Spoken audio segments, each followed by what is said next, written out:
बिस्मिल्लाहिर्रहमानिर्रहीम।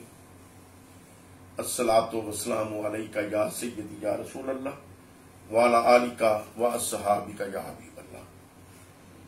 आसन आलिया शरकपुर शरीफ से मियां जलील अहमद शरकपुरी गुजारिश कर रहा हूं और मौजूदा जो सियासी हालात हैं इसके ऊपर बड़ी लंबी बातचीत की जरूरत है और हर एक पहलू अदालती निजाम जो है, सियासी निजाम जो है, बाकी जो हमारा मुआशी निजाम है, हर एक ऊपर तफसील से बात करने की जरूरत है।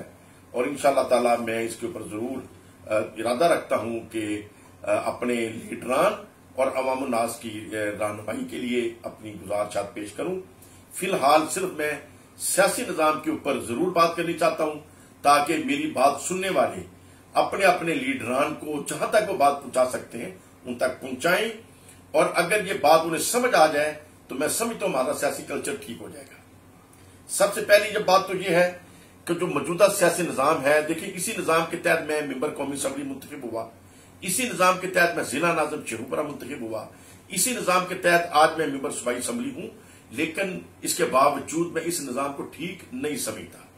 उसकी रीजन क्या है कि जो लोग वोट डालते हैं वो 50% से ज्यादा लोग वोट नहीं डालते और जो डालते हैं वो सिर्फ वही डालते हैं जो हमारे यार दोस्त तलक वाले जिनको हम इंप्रेस कर लेते हैं या जो किसी न किसी सियासी पार्टी के साथ मुंसलिक होते हैं। इसका मतलब क्या हुआ कि जो 50% से ज्यादा लोग ना पीपल्स पार्टी को पसंद कर रहे हैं, ना मुस्लिम लीग को पसंद कर रहे हैं, ना तहरीक इंसाफ को पसंद कर रहे हैं, ना तहरीक लब्बैक को पसंद कर रहे हैं, ना जमात इस्लामी को पसंद कर रहे हैं, किसी को पसंद नहीं कर रहे।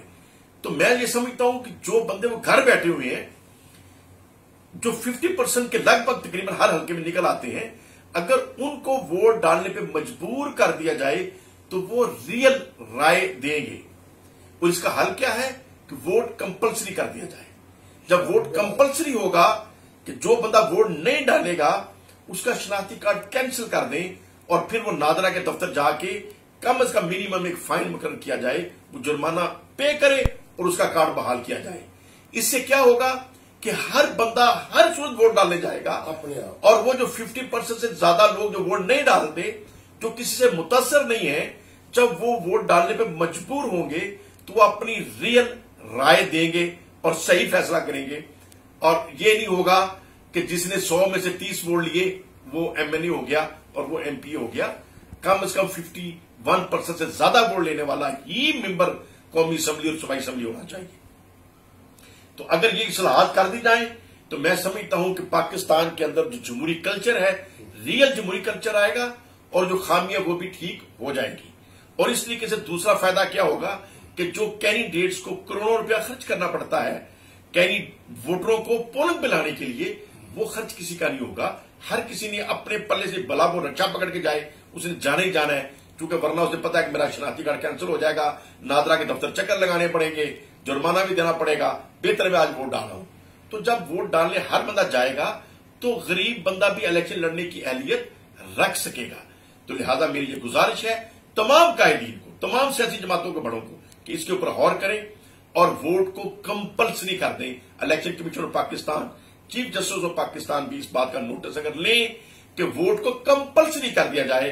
जो पाकिस्तान के शहरी है, ख्वाह वो मुल्क के अंदर है या मुल्क के बाहर है, वो वोट हर सूरत डालें। और जो इलेक्ट्रॉनिक वोट डालने का तरीका अख्तियार किया गया है, मैं पर्सनली उसको भी पसंद करता हूं, क्योंकि उसके अंदर ये नहीं है कि कराची वाले बंदे को, अगर शरकपुर शरीफ का बंदा कराची बैठा है तो वो कराची बैठा ही वोट शरकपुर को डाल सकता है, और कराची का बंदा अगर लाहौर बैठा है तो लाहौर बैठे बैठे वो वोट डाल सकता है। तो ये पोलिंग का जो सिस्टम है इसको भी मैं पसंद करता हूं। अगर तमाम बड़े सही इलेक्शन चाहते हैं तो इलेक्ट्रॉनिक निजाम को फेवर करें और वोट को कंपल्सरी कर दें, तो इंशाअल्लाह ताला जो इलेक्शन के रिजल्ट हैं अपने आप तब्दील हो जाएंगे।